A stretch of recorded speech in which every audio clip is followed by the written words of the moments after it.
Hi, I'm Shelby Saville, and I'm at the moment. I think that consumer attention is another area that we're navigating with clients that I think is a really important conversation that I don't want to get lost in the world of AI.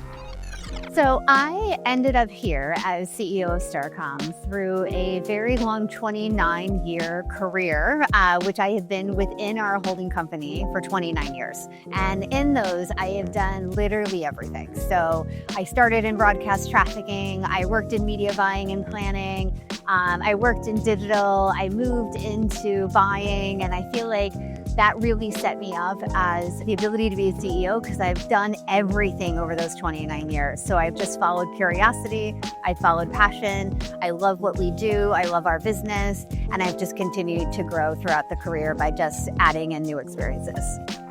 I think what's happening at the moment for Starcom is that we're really helping to navigate a very complex industry and a very complex customer that they are trying to reach in order to drive their business results. And so we spend a lot of time inside of Starcom trying to figure out the best ways to connect our brands with the consumers and customers that they're trying to reach. And that is no small feat in the world of fragmentation, in the world of it's hard to get attention, in a world where, everything at the moment is changing and in flux. I think we help navigate that for clients and always be at the ready to pivot and do whatever we need to do to continue to drive their business forward.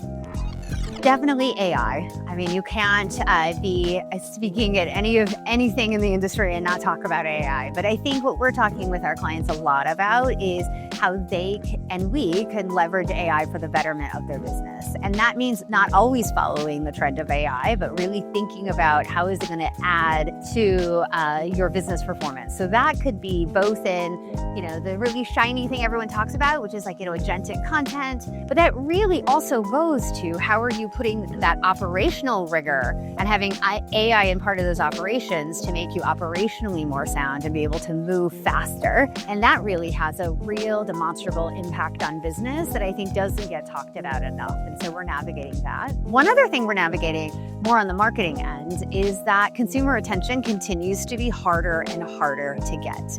And I always like to say every impression is not created equal. So just because you reach someone does not mean you had an impact. It does not mean that they're going to take an action. And although we have every piece of data, every piece of technology, and every piece of analytics, we're trying to reach human beings. And human beings can be unpredictable. And so it's really important that we marry everything we know with real human insights on how people act and think and what actually resonates with them so that we can get them to take an action or to notice our brand. And so I think that consumer attention is another area that we're navigating with clients that I think is a really important conversation that I don't want to get lost in the world of AI. So I'm a very brand loyal person. I'm also very influenced by advertising, hence why I'm in this profession. So one is much more straightforward, which is McDonald's, because, I love old school chicken nuggets, sweet and sour sauce, French fries, and a Diet Coke. Like that is my comfort food. That is my go-to. Like I'm also just happy right now sitting here thinking about like if I were to eat that right now, like how happy it would make me. Like I love it so much. So anytime someone's like, oh, I like this chicken strip, or I like this chicken nuggets, I'm like, nope.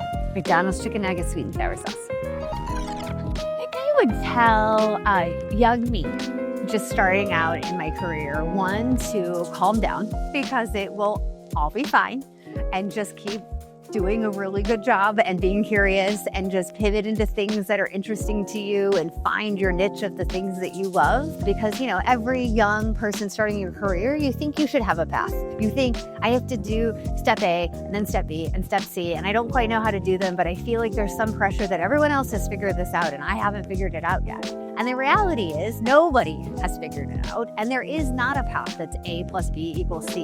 It is the path that works for you. It is the roles and the job and the career that's best fit for your skill set that you have today and that you grow into. And so I think I just would have told myself to just relax, enjoy the ride a little bit, and just calm down.